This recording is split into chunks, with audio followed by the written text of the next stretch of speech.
Bueno, pues hoy tenemos aquí a un escritor muy buen amigo de esta casa, que la ha visitado muchas veces y que acaba de escribir un libro sobre Sangüesa. Es un libro extenso y muy rico. Él dice que le ha ayudado a su mujer. Pues normal. Y yo no sé quién me ha ayudado a él, pero bueno. A ver qué vais a Bueno, hacer pues sin nosotras. no os voy a decir más, que es un buen amigo de esta casa, que enseguida que me he puesto en contacto con él ha accedido, ha dicho: con mil amores voy a la Casa de Cantabria, porque yo tengo acciones también en esta casa. Y él, que es un experto que sabe muchísimo, que ha estudiado muchísimo de Sangüesa y su entorno, pues nos va a hablar de todo eso, además de hacernos unas proyecciones. Así que, sin nada más, a don Rogelio nuestra felicitación y un aplauso por venir.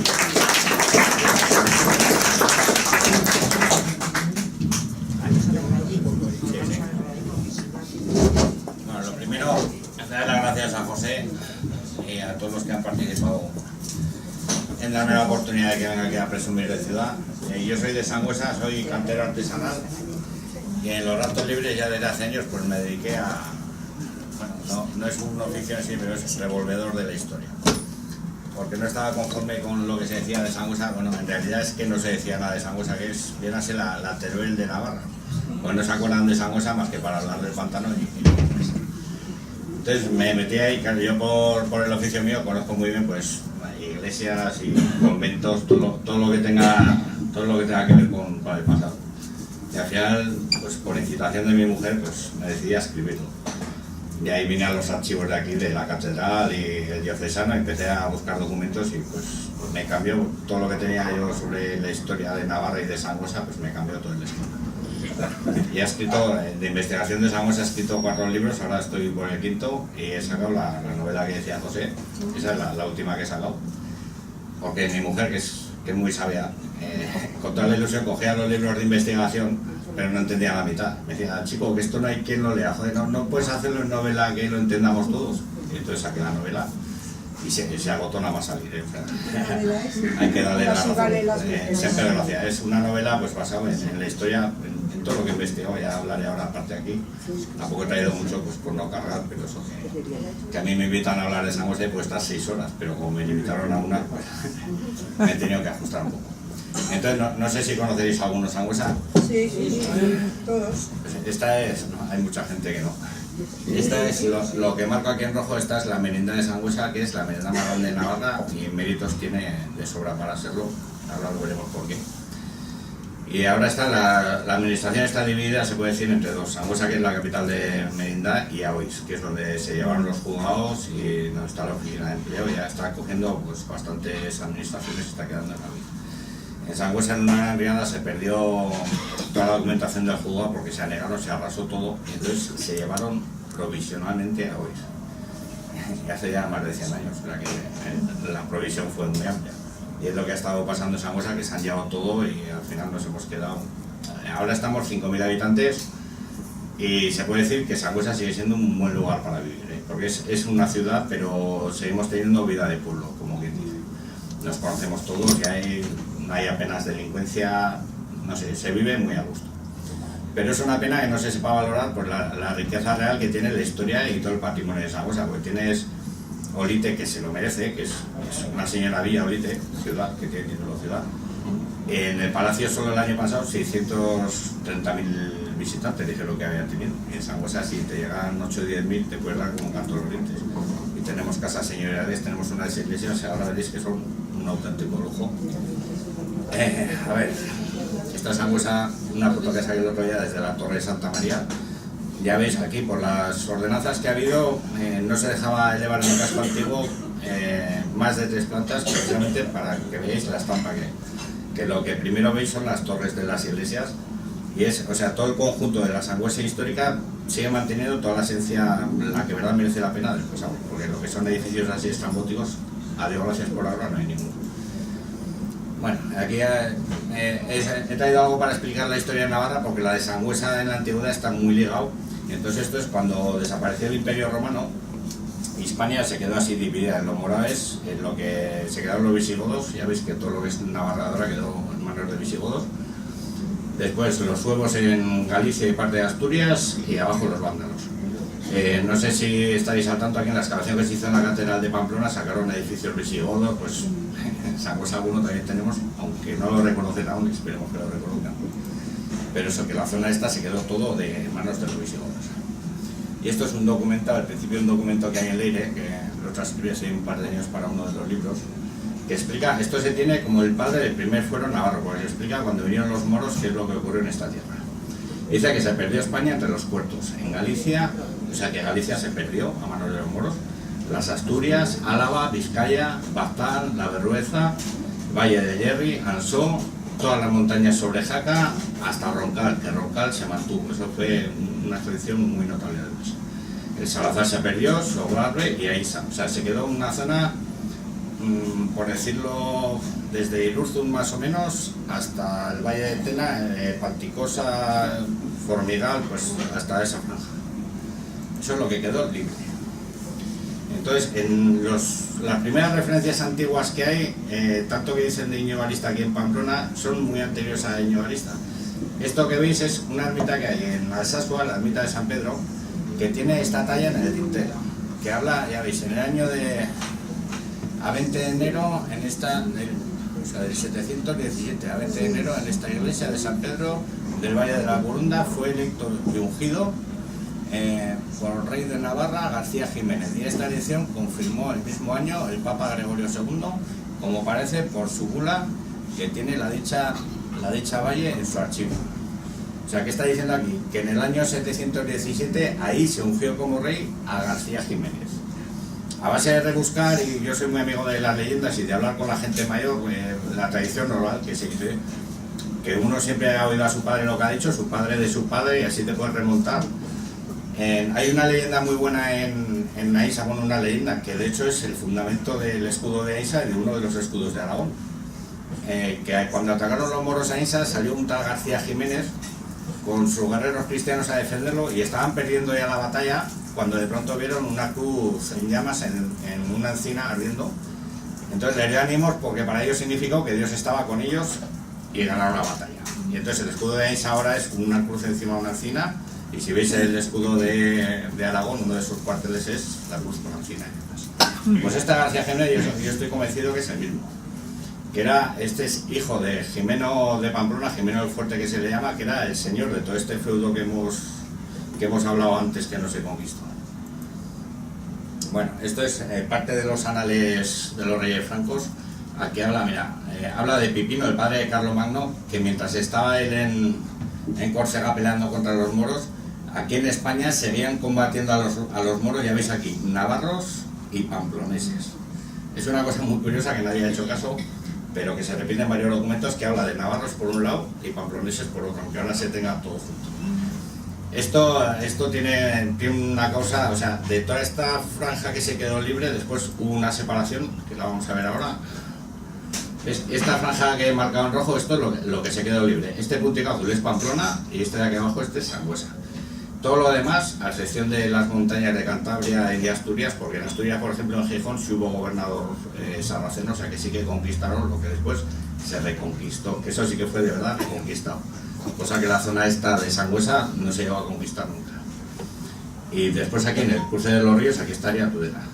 Pues aquí tenéis, la rayica está azul, en todo este maraña de rayas. La raya azul es una conquista que se hizo, bueno, una conquista, un paso que hubo en el 732 de un musulmán, un jefe al-Gafiki, y al paso de ese ataque, claro, buscó sitio que no habría montañas, y lo que es desde Tudela hasta Pamplona tienes todo prácticamente llano, y después lo único que tienes es el puerto de Rocio de Valles, que es por donde pasaban todos. Y ahí ya se perdió la zona esta de Pamplona y la cuenca, de esa primera zona ya se segregó. Y entonces quedó la frontera en Loiti, por decirlo así, ya de Loiti hasta Aragón, eso sin conquistar por ahora, porque es por ahora. Entonces a partir de esta fecha ya hay dos zonas claramente definidas, la de Pamplona, que es la de amarillo, y la de Sangüesa, que es hasta el Valle de Tena. Esta de Pamplona, aquí hubo un jaleo que no me extraña que ningún historiador se haya puesto de acuerdo. Porque entraron los moros, después bajaron los vascones, que en ese tiempo vascones eran los de Aquitania, aquí no había vascones aún. Bajaron a reconquistarla, hubo pelea entre vascones, los de aquí, los de la zona de Sangüesa, intentaron ayudar a los de Pamplona. hubo una serie de peleas muy raras que, o sea, según el documento que mire, son peleas más, que es un jaleo. Bueno, al final, en el 778 vino Carlomagno y atacó Pamplona, y eso lo utilizan mucho los abertzales para decir que los francos atacaron la capital de los vascones, que destruyeron Pamplona y que hicieron una serie de salvajismos. Mira, aquí está, esta es una de las citas que usan, del 778. A ver, aquí está. Que se hizo muchos tesoros y prisioneros de muchos sarracenos, y aquí pone abajo, a ver, si me centro ahí. Pamplona es destruida, los vascones hispanos subyugados, etian navarros. Aquí ya vemos que también hay dos nombres, los vascones hispanos por un lado y los navarros por otro. Pone que los subyuga, no es o sea, no es que los esclavizara, por decirlo así, es que los ponía ya bajo su mandato, que fue cuando se creó la marca hispánica, no sé si habréis oído hablar alguno de ella, que eran reinos bajo protección de Carlomagno. Pues estos vascones son los que bajaron y subieron, que al final de estos vascones salió la familia de Íñigo Galista, que él era conde de Vigorra, en Vasconia, y de allá, o sea, el título que se le conoce anterior al rey de Pamplona es conde de Vigorra. Y ya cuando vino aquí con Carlomagno, se quedó él aquí en Pamplona y ya fundó el condado de Pamplona. Aparte de Navarra Sangüesa, que es diferente. Pero este, que es de los anales metenses, los abertzales se lo callan mucho porque dice lo mismo, pero añade aquí abajo. A ver, aquí, a ver, con este no. Tras expulsar a los sarracenos de Pamplona, derruye las murallas de la ciudad, y después lo mismo, los vascones hispanos y los navarros subyugados. O sea, que Carlomagno en realidad los que echó fue a los moros de aquí de Pamplona. No atacó a la capital que había aquí de siempre, no, estaba invadida por los musulmanes entonces. Esta foto es de la Plaza del Castillo cuando se hizo el parking, no sé si os acordaréis que encontraron un montón de muertos, una necrópolis grande. Son todo enterramientos musulmanes. De esos 40 y pico años que hubo de moros viviendo aquí, pues había, que no eran solo soldados, había mujeres, había niños enterrados, o sea, ya era una población civil. A lo que puso fin Carlomagno cuando los echó a todos para abajo. Esta es otra necrópolis, ahí tenéis a un vecino mío. Esto lo encontramos en la trasera de la iglesia de Santa María. En 2014 se pusieron a excavar para meter un tubo de agua, muy necesario el tubo, hay que decirlo. Y fueron los peritos, los especialistas, y dijeron que no había más que escombro, que no había problema. Entonces se pusieron a excavar. Claro, al segundo dumper ya vimos que sacaban losas, un fémur tieso, sacaban un montón de cosas. Digo, aquí hay algo más que escombro, ¿eh? Entonces pues se hicieron las pertinentes llamadas, vino un arqueólogo, paró la obra por suerte, y entonces se ha encontrado una necrópolis de 4 niveles, por ahora que se sepa, de 4 niveles, y esta que veis en concreto está orientada norte-sur, que norte-sur son las más antiguas, que son las romanas, son estas norte-sur, porque las medievales ya eran este-oeste. Se han encontrado cerámicas romanas y bueno, ha desguazado, a mí me da la razón, o sea, egoístamente yo me he alegrado.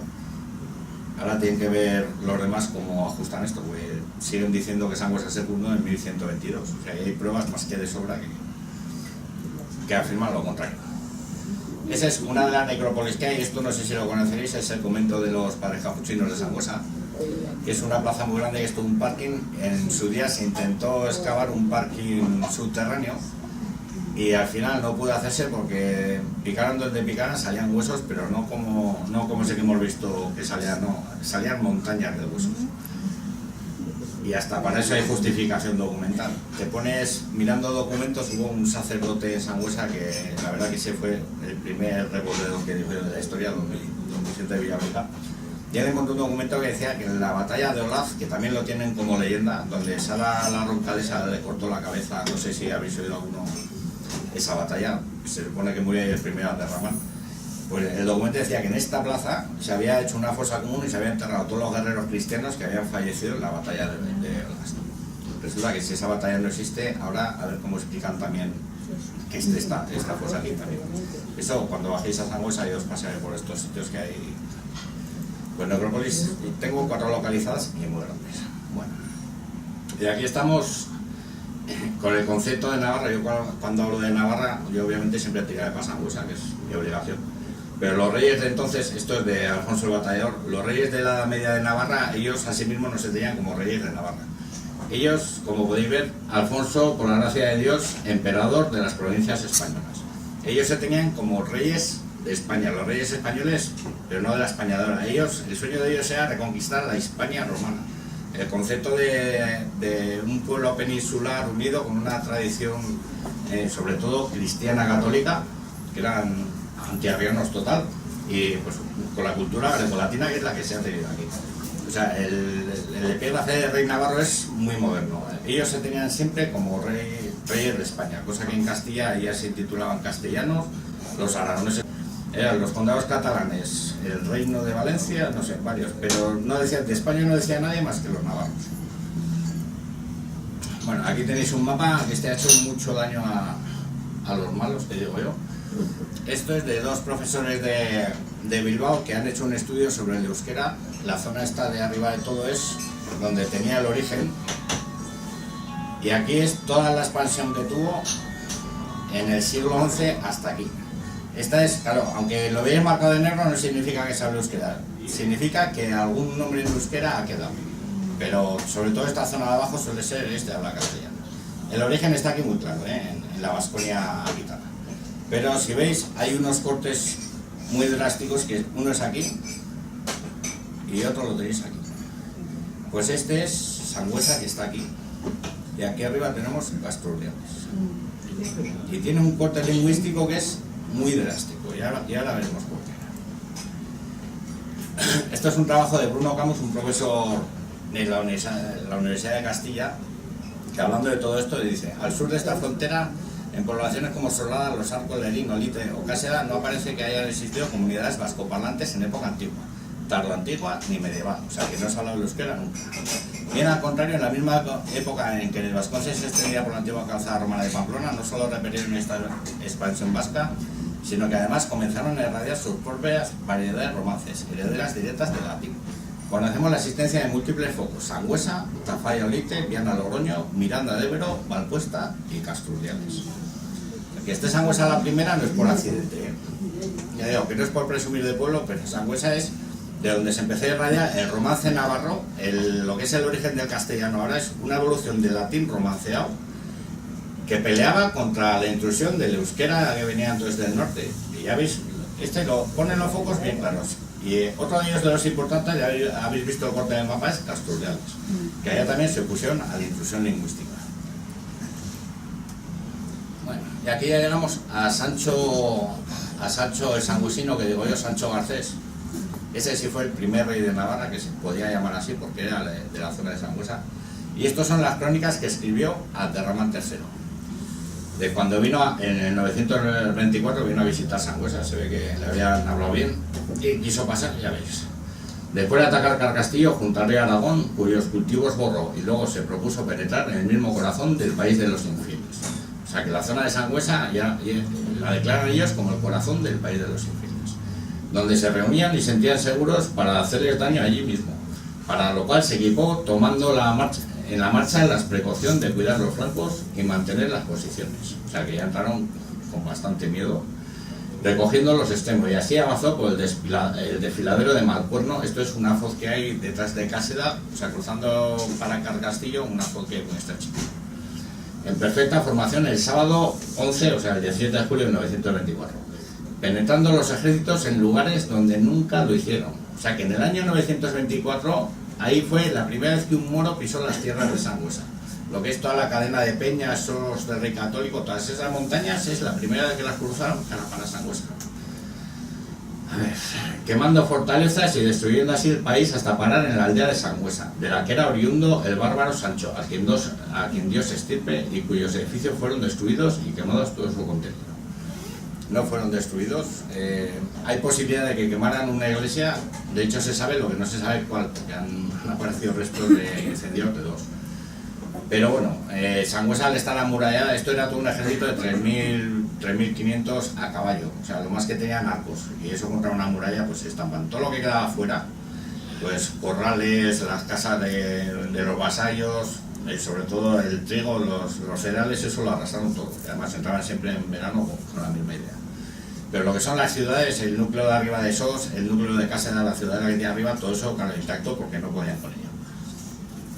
O sea, ya veis, en el 924 la primera vez que un moro pisó Sangüesa, claro, y conforme entraron se fueron, porque quedar no se quedaron nunca, por la cuenta que les traigo. A ver, bueno, aquí tenéis un plano de Sangüesa a vista de pájaro. Veis aquí el casco histórico, se ve muy fácil, ¿veis? Siguiendo el trazado de las calles, se ve aquí un círculo bastante majo, y con la calle mayor, la arruga mayor, que se llamaba entonces, pues la Sangüesa de Sancho viene a ser esta que está en el círculo, el casco histórico, que hay una doble muralla, pues cada 15 metros un torreón. En este lado de aquí había una fortaleza enorme, que esta se derribó en el siglo XVI. Aquí queda otra chiquitica, esta es más de una vivienda palaciega, por decirlo así, pero estaba muy amurallada, y en todo su perímetro tenía un foso excavado que a alguna parte ha quedado a la luz, y es un foso impresionante que estoy yo peleando porque uno de los particulares que lo tiene lo saqué, porque aparte de ser de piedra así muy bien tallantada, mucha profundidad, tiene todo el fondo del foso con unas piedras así de 1 metro talladas en punta, para que todo lo que cayese se quedase ensartado. Eso no se ha visto en ningún sitio. Y aquí, sabiendo que lo hay, está todo enterrado, porque como no hacen más que sacar pegas para todo, pues por lo menos mientras esté enterrado se puede desenterrar. Bueno, y aquí tenemos un códice que hay en Sangüesa del señor Barasoy, de 1798.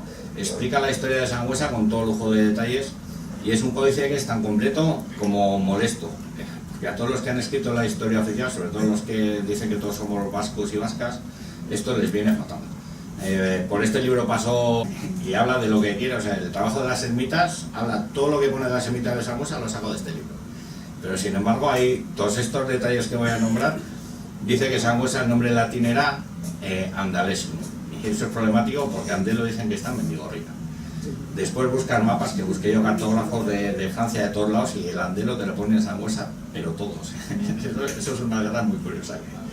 Bueno, y aquí este hombre, no se ve el párrafo anterior, pero ya veis aquí, habla de Alejandro Ollernat en el trabajo que hizo. Dice que hablaba de Sangüesa y tal, en su obra titulada Noticias, a ver si lo veis aquí, Etrusque Vascone. Dice, pero no son muy bien recibidas por las críticas estas historietas. O sea, este ya ve, fue el primer luchador contra la historia de la carta, llamo ya este hombre. Ya dice que todo lo que están escribiendo sobre vascones y todo eso, que no tiene ningún fundamento. Y prosigue el hombre. Hoy, hablando de Sangüesa, se llama Sangüesa, que quiere decir Sanctorum Ossa, sin duda por las muchas reliquias y huesos de santos de que es depositaria. O sea, aquí tienes el nombre. Esto, obviamente, yo cuando lo descubrí lo pasé a un montón de colaboradores que tengo para, sobre todo en cosas del idioma, latín y demás, varios curas entre ellos, y me contestaron todo lo mismo. Dice, ahí nos acaban de enviar el origen del nombre de Sangüesa. Sanctorum Ossa es huesos de santos, significa. Sanctorum Ossa, santo osa, sancosa, Sangüesa. O sea, eso lo sacaron, igual que lo saqué yo, pero yo, como no soy una autoridad de la materia, no puedo dar constancia de nada. Ellos sí, ellos ya me mandaron toda la deriva, tal. ¿Qué es lo que ocurre con esto? Que con el Sanctorum Ossa, el Zangoza este vasco que nos han puesto, que nos han impuesto, mejor dicho, se les desmonta total, porque no tiene ni justificación histórica. Se ve claramente que no tiene la misma deriva que ha tenido este, o sea, que se ve que es nuevo, de hecho lo es. Pasa que hasta ahora no se podía demostrar, bueno, pues ya se puede demostrar. Ha habido cosas muy singulares. Bueno, esta es la dama de mis amores, esta es la iglesia de Santiago, no sé si la habréis visitado alguna vez. Esta iglesia es muy antigua. Lo que pasa es que al ser tan antigua y tan importante ha tenido muchas reformas, y entonces es muy difícil encontrar la esencia, pero se la encontrará. El primer documento que habla de esta era como monasterio, el monasterio de San Juan de Rosa, y es del 840. O sea, y se supone que Sangüesa se fundó en 1115. Incluso ya como iglesia de Santiago hay un documento del siglo XI que habla de la iglesia de Santiago de Sangüesa. Según ellos, Rocaforte. O sea, tenía que haber en Rocaforte medio Nueva York, porque toda la documentación que saco yo después es algo imposible. Esta iglesia, ya la veréis, esta es, pese a que es mucho más sencilla y todo el mérito se lo lleva a Santa María, que también tiene motivos, porque la puerta de Santa María es la puerta de Santa María. Esta en el interior tiene un par de joyas que merecen conocer, y es estructuralmente, vamos, no tiene presión. Aquí tenemos el Castellón sobre Sangüesa, que le llaman ellos, que no es más que lo que veis, el pequeño cimiento de una torre defensiva. ¿Visteis en el periódico el otro día lo de la Plaza del Castillo, esa torre que se encontró? Si os fijáis, es el mismo sistema. ¿Veis los escalones abajo? O sea, que viene a ser del mismo tiempo. que no coincide para nada con el tiempo que le dicen ellos. Esto es una torre defensiva que era atalayas que le ponían para vigilar al enemigo, que los monticos más allá tienen otra igual, ya se lo hacen caso. Bueno, pues aquí ellos dicen que estaba el Castellón sobre Sangüesa, que lo mismo, en la colina que veis tenía que haber 2 palacios, 2 conventos, la casa del Merino, un mercado aduanero, un barrio de la Judería, o sea, todo eso dicen que estaba aquí en base a este cimiento que veis, Pues yo sacando documentación, analizando todo lo que hay y sobre todo mirando rastros en piedra, que eso ya es otro tema diferente. Ahí tenéis el Castellón sobre Sangüesa. Y he encontrado documentos de estudiosos de esos, de sacerdotes de esos del siglo XVII, XVIII, incluso documentos anteriores, que ya te dejan bien claro que lo que es las iglesias de esos y el castillo era independiente a la aldea de esos, que estaba en otro sitio donde se hablaba. Lo que pasa es que hay que hacer, se unificó todo. Pero esto es el Castellón sobre Sangüesa que siguen buscando aquí en el monte este que habéis visto. Claro, con sus 2 iglesias. Todo esto era el feudo particular de la familia Jimena, de la dinastía Jimena, de Sancho Garcés y todo esto que hemos hablado antes. Esta iglesia es muy curiosa porque dicen que se hizo en el 11, pero la pila bautismal que tiene adentro es del 8. O sea, dicen que es del 8. Y tienes cosas que muestran. Hice un estudio de unos capiteles y el primero de ellos romano, vamos, y lo han mirado de la Universidad de Zaragoza el otro día de una de Estados Unidos también. Y efectivamente es romano, y he visto que es un capitel romano, o sea, hay mucho por mirar, ¿no? Aquí tenéis, mira, esto ya veis aquí el sello, esto es un sobre que se envió en 1854, para que veáis que la unión de Sangüesa con Sos no es algo que se quedó en la Edad Media, porque tuvo el mismo gobernador y el mismo Merino durante muchísimo tiempo, pero es que aquí en el 19 aún se seguían mandando las cartas, que ya veis que lo ponen como una unidad los dos, al gobernador de la provincia de Navarra por Sos Sangüesa. O sea, hay eso, a nada que mires encuentras barbaridades, no hace falta querer. Y aquí tenéis la primera ampliación medieval de Sangüesa, que es el Burgo Nuevo, que aquí tenéis, en la parte está aquí, está el convento del Carmen, que es muy majo de ver, la calle Caballeros. Todo esto ya sí que es posterior a 1122, que es cuando se dio el de repoblación del Burgo Nuevo, que ellos dicen que Sangüesa era la ciudad Rocaforte y el Burgo Nuevo era todo, ¿no? El Burgo Nuevo era y la ciudad original era la Sangüesa que conocemos, que es como aquí los burgos de Pamplona. Tenéis en Pamplona y sale un burgo nuevo, el de San Fermín, por ejemplo, joder, y no se van a hacerlo 3 kilómetros más allá, lo hacen a continuación, que es como se ampliaban los burgos. Pues en Sangüesa nos pasa exactamente igual. Bueno, y aquí tenéis, la conocéis todos, me imagino, ¿no? Santa María la Real de Sangüesa es nuestra cara visible al exterior.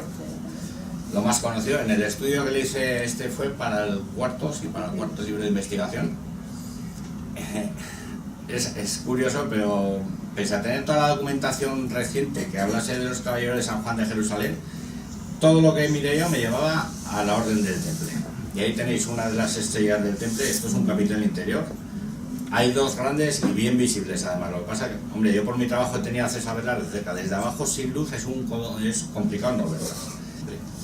Obviamente yo no me quedo con la piedra, después me meto a rebuscar documentos y lo gracioso es que miro todos los documentos antiguos que encuentro de Sangüesa, todos ponen Santa María, Iglesia de Templarios. O sea, todos la llaman Iglesia de los Templarios y te miras a partir del siglo XVIII, XIX, todos los trabajos que se han hecho aquí, quitan el temple y sin saber muy bien por qué, porque realmente todo lo que hay en la piedra sí que dice Iglesia de los Templarios. Es verdad que aquí en Navarra, cuando desapareció el temple, todas las posesiones que tenían se la dieron a los caballeros de San Juan de Jerusalén, que por eso igual vendrá la confusión, porque la documentación que hay de San Juan de Jerusalén es legítima, lo que no se sabe cómo la obtuvieron. Y estos son las enjutas de la portada de Santa María, que esto es un caos que hablas con 30 historiadores y cada uno te da una visión diferente. Yo tengo la mía, como es natural. Y la verdad que no me ha costado mucho porque siempre el hombre don Vicente Villabriga, era un hombre que vivía justo enfrente y de crío yo pasaba las horas con él oyendo cómo explicaba a los peregrinos y a los turistas. Y me hacía gracia porque, hombre, yo sé el significado que le doy yo y incluso se puede demostrar el significado que le doy. Y el hombre que hacía lo que se ha hecho siempre, o sea, ante una piedra que no se sabe lo que es, que está en una iglesia, se le busca darle una explicación lo más cristiana posible para capear las preguntas, ¿no? Hace poco hablaba con un compañero de Ávila de una imagen que se adoraba en Lérida, que decían que era San Jorge con el dragón, a caballo, así con la lanza, y sacamos igual unas 10 lápidas de jinetes tracios muy antiquísimas, o sea, eso era una lápida tracia que se había conservado en el tiempo, hasta que llegó a una iglesia y dijeron, mira, aquí tenemos una imagen de San Jorge, y a partir de entonces era San Jorge. O sea, aquí ocurre lo mismo. Ahora vais a ver varios casos. Esta es la enjuta derecha, a cada cual más rara, después de tener el libro ya en imprenta del cuarto, me llamó al día siguiente. Me dice, oye, ¿eso qué pones tú? Pues yo decía que todas estas enjutas, esto está todo reutilizado de edificios anteriores. Eso que dices tú, lo leí yo en un libro del seminario en Pamplona, déjame que lo mire. Y efectivamente, me dio una copia de un catedrático francés de 1700 y pico, que había estado haciendo el Camino de Santiago y paró en Sangüesa 20 días. Y es que literalmente dijo eso, las enjutas están hechas con escombros de edificios anteriores. A mí se me abrió el pecho, se me infló el alma, dijo, hombre, por lo menos un hombre que ve lo mismo que yo. Aquí tenéis, esto dicen que es Sigur matando el dragón. Esa es la versión más o menos oficial que se da. Yo, toda la explicación, a excepción de 4, ya la veréis ahí en Sangüesa, porque claro, si os olvidó todo, estamos aquí 4 horas. Si miras tú la Grecia clásica, toda la mitología que hay, sacas todas, pero todas las tallas que hay en Sangüesa. Perseo, cuando fue a liberar a Andrómeda, la tenía una bestia marina retenida, que era una bestia que no se podía acercar a nadie porque de una dentellada mataba a cualquiera que se acercaba. Entonces Perseo, según las versiones clásicas, una dice que saltó y otro que con los zapatos de alas se puso a las espaldas. La cosa es que en que giró el cuello la atravesó. Aquí ya veis que está el bicho, Perseo está a la espalda del dragón y en que gira la cabeza se la atraviesa con... Y esto además, bueno, esto ya es para los que entiendan de construir, ahí se ve que han recortado el animal para meter la batalla, o sea que es anterior que se ha readaptado. Esto ocurre con la mayoría. Aquí tenéis a Ganímedes, también de la mitología griega, que huyó de Zeus, como era un niño, huyó dándole vueltas a un aro, y lo tenéis ahí representado con el aro, nadie sabe si lo que es. Esto Don Vicente, la de arriba es la que está en Santa María. Don Vicente decía la explicación más lógica, ahí que se puede ver ahí un Adán y una Eva en el paraíso con la serpiente. Pero si os fijáis abajo es un mosaico de Liria en Valencia, donde son los trabajos de Hércules robando las manzanas a las Hespérides. Y aquí a la derecha esta talla es que está mutilada porque es que seguía la misma representación que abajo, entonces ¿qué hicieron? Cortar, dejar una Eva y ponerla en la pared. Y hay un dato al que entienda así de arte que puede ver bien claro que esto es un bajo relieve que han modificado, y bajo relieve en el románico no existe, son todos relieves hacia afuera, y aquí en Santa María hay varios bajos relieves además. Esta es una figura que nadie sabe decir lo que es. En mi estudio tengo muy claro que es Pandora, que según la mitología clásica los dioses le dieron la jarra de los vientos, no la caja, que eso es posterior. Y a Pandora siempre se le ha identificado por tener un vestido bordado con perlas, hilo de oro y un cinturón dorado. Y es la talla que tiene el vestido mejor detallado de toda la portada de Santa María. Ya veis que es una gozadica. Y aparte del carácter era muy risueño, estaba siempre en babia y pensando ahí en sus... Ya veis el gesto que... O sea, la han tallado perfecto. Pues lo que nadie dice lo que es, yo, cabezón que soy, estoy con que es Pandora. Y a Pandora la creó Hefeso, el herrero de los dioses. Y si la veis, está detrás con la jarra. Es que esto, mira, aquí no se puede ampliar ahora, pero el vestido este está exactamente igual detallado. Aquí sujetando la jarra, corriendo hacia el herrero. Y dicen que este es el herrero que forjó la espada de Sigur, el de arriba, que hemos hablado antes. Pues con la mitología griega le digo que sabéis todo. Esto dice que es una imagen de la lujuria, que no sé qué de lujurio se le pueden ver a esto. Pues este es Jasón. Cuando volvía a Iolco, ya con el bellancino de oro, que ves que el bellancino era una piel de cordero, lo sujeta con la mano derecha, se enfrentó a dos bestias marinas, Caribilis, como era la otra, y Escila. Una conocida por engullirlo todo.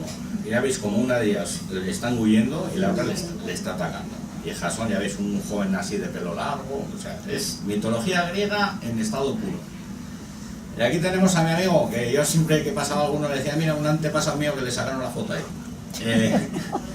Costumbre de Roma era dedicar siempre, en todos los pueblos siempre edifican al lado de los ríos y todos tenían su dios río. En Roma era el Tíber y le hicieron la estatua que veis abajo, que al final le pusieron el nombre de Marforio y como Marforio se ha quedado. Pero siempre hacía una representación al dios río. Y esa piedra que veis arriba, que si lo veis es un esquema calcado de la de abajo, es la piedra, la talla más cercana a Río Aragón que hay en Santa María la Real de Sangüesa, que también es una representación en bajo relieve, que es muy importante, del dios Río de Sangüesa, el Aragón, bueno, como le llamarán ellos. Esto es un nudo gordiano, que así como tal no lo encontraría más que representado en mosaicos romanos, porque en el románico ya son todos más extensos, más, no sé, diferentes. Con este estilismo solo aquí. Aquí tenéis una pareja de luchadores de lucha clásica. Mira, si os fijáis aquí, este le coge con las dos manos, este le coge con las dos manos, el otro le apoya la mano en el hombro y el otro le apoya la mano en el hombro. O sea, es que es la misma imagen, pero con el detalle que este le está poniendo la zancadilla, ¿no? Y hasta esa tontería nos dice mucho, porque lo que Alfonso X sabía en su libro sobre juegos, hablaba ya de la lucha, decía que estaba regulada, que solo se podía, como la lucha de ahora, la grecorromana, la que se le llama ahora, solo se puede hacer llaves de cintura para arriba. Y sin embargo, en la Grecia clásica y en Roma sí estaba permitido esto. Con lo cual esto ya se sabe que no es medieval, que es anterior, ¿verdad? Bueno, aquí tenemos otro amigo nuestro. Lo que se nombra antes de la batalla de Olaz, donde Sara le cortó la cabeza a Muro. Ahora el escudo de Roncal es un puente y encima la cabeza del derramán decapitado. Eso en todo ese valle es muy común. Pues esto está en el centro de Sangüesa, en mitad de la calle Mayor. Ya lo veréis. Y esto se quedó, tanto la luna invertida como las cabezas de Moro, se quedó como emblema de la nobleza de la región esta de Sangüesa hasta el Roncal. Y esto es un escudo heráldico que hay en Sangüesa, pero es así, o sea, es enorme. Está apoyado sobre la cabeza del amigo de Ramán. Y es un hecho curioso porque todo el mundo pasa por delante y cuando pongo yo la foto aparte, es que no saben ni que está en Sangüesa este escudo, ¿eh? Y es una pena porque aparte se está deteriorando. O sea, aquí ya lo veis con los ojillos cerrados, que era como se representaba a los decapitados. Este es el Palacio de París, la Casa Noble de París. Os he traído un par de ejemplos para que veáis, ¿eh? ¿Ves? Esta es la Casa de Cultura, que aún no ya la conocerá más. Y este es el Castillo Palacio, lo que os he dicho, la fortificación esta que se había quedado en un lateral, que cuando estemos ahí ya veréis varias cosas que tiene que por lo menos son mosqueantes. Pero esto, vamos, que dicen que esto era castillo fuerte, ya veis que es un castillo vivienda, por dentro no tiene más que 2 fogones y poco más, o sea que esto como fortaleza guerrera no tiene absolutamente. Bueno, pues hasta aquí las foticos. Sí. Bueno, respecto a lo de Casturriales, a mí me gusta mucho esa localidad. A mí también, ¿eh? Que es de Casturriales. Es una ciudad que, al concepto este de Hispania, que ahora se le puede llamar Reino de Navarra o como se quiera, pero siempre ha estado ahí, pero desde el principio. Yo creo que fue una de las pocas de Cantabria que no fue conquistada por los musulmanes. Porque mirad, en el 801 me parece que fue la primera revuelta de los colonos vascones que se llevaron a las tierras de Álava. Ya hubo una revuelta, que eso no han parado quietos en ningún lado. Entonces vino Ordoño desde Asturias y el rey García desde Pamplona. Y uno de los señores que acudió fue el conde de Casturriales. Que Casturriales era libre y sale firmando en la corte de los reyes de Navarra. O sea que era, pero se le puede llamar Navarra ahora, pero era eso, la zona esta libre hispana, como se le quiera llamar. Y tuvo un valor sobre todo inmenso a la hora de combatir a los vikingos, que eso es una cosa que se nombra muy poco. Empezaron desde Galicia y arrasaron toda la costa del Cantábrico, pero haciendo barbaridades, hasta que llegaron a Casturriales. Y ahí se ve que le pararon los pies, le quitaron las ganas y poco más se sabe, sí. ¿Os ha gustado la charla? Sí. Muchas gracias.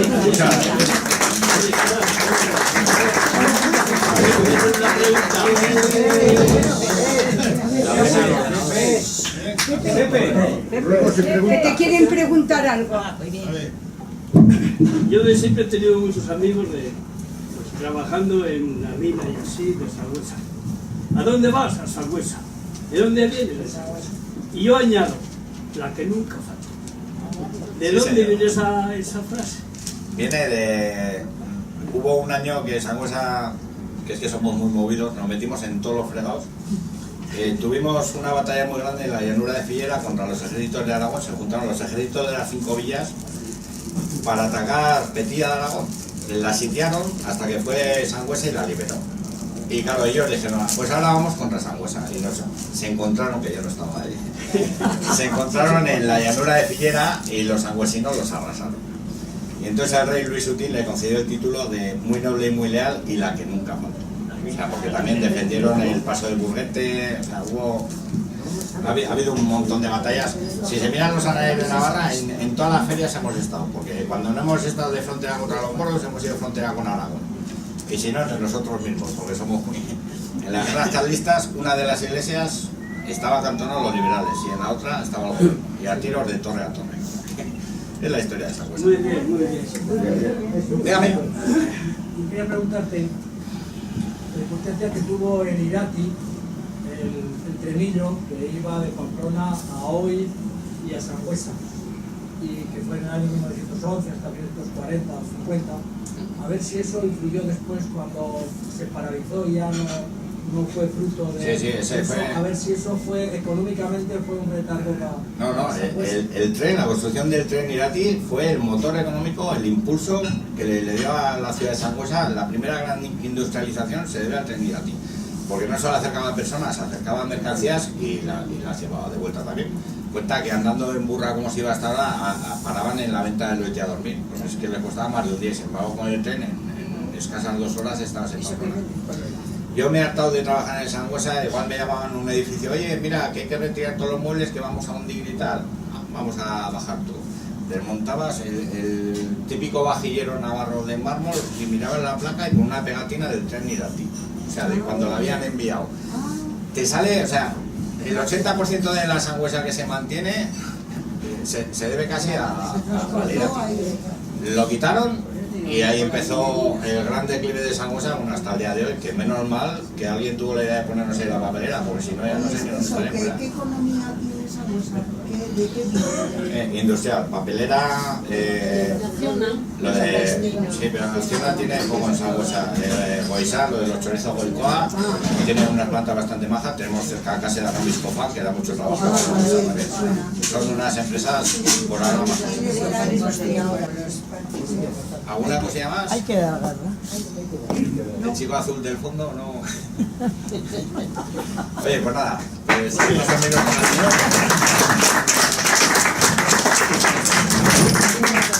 Muchas gracias, ha estado muy bien. Y ahora esperamos completarlo con la visita allí, que nos acompañarás, por supuesto, ¿verdad? Por supuesto. Bueno, ahora ya nos queda una cosa. Ya que has estado aquí, pues vamos a aprovechar para imponerte nuestro bordón rojo, el bordón de la Casa Cantabria, que es una atención que tenemos con todas las personalidades que pasan por aquí. ¿Sí? Muy bien. Bordón, señal y emblema de nuestras tradiciones, como heredero del simbólico lábaro cántabro, lleva representado en su color la sangre del sacrificio y ostenta embordado nuestro escudo que encierra la esencia y razón de nuestro propio ser cántabro. La estela de plata sobre campo de gules quiere representar nuestras raíces. La torre defensiva, el tesón con que nuestra armada defendió la razón de cuantos pueblos demandaron su defensa. La nave rompiendo las cadenas, nuestro valor. Las 2 cabezas de los santos, nuestra espiritualidad de origen. Las cadenas circundantes, la arrojo de este intrépido pueblo de devoción. La esmeralda central, la riqueza de espíritu que nos inunda. Todo ello bajo la corona del rey católico, símbolo del rango y españolidad de nuestro carácter. Llévalo con orgullo, honor, amor y dignidad. Si así lo haces, Cantabria te lo premiará. Si no es así, que los cántabros te lo demanden.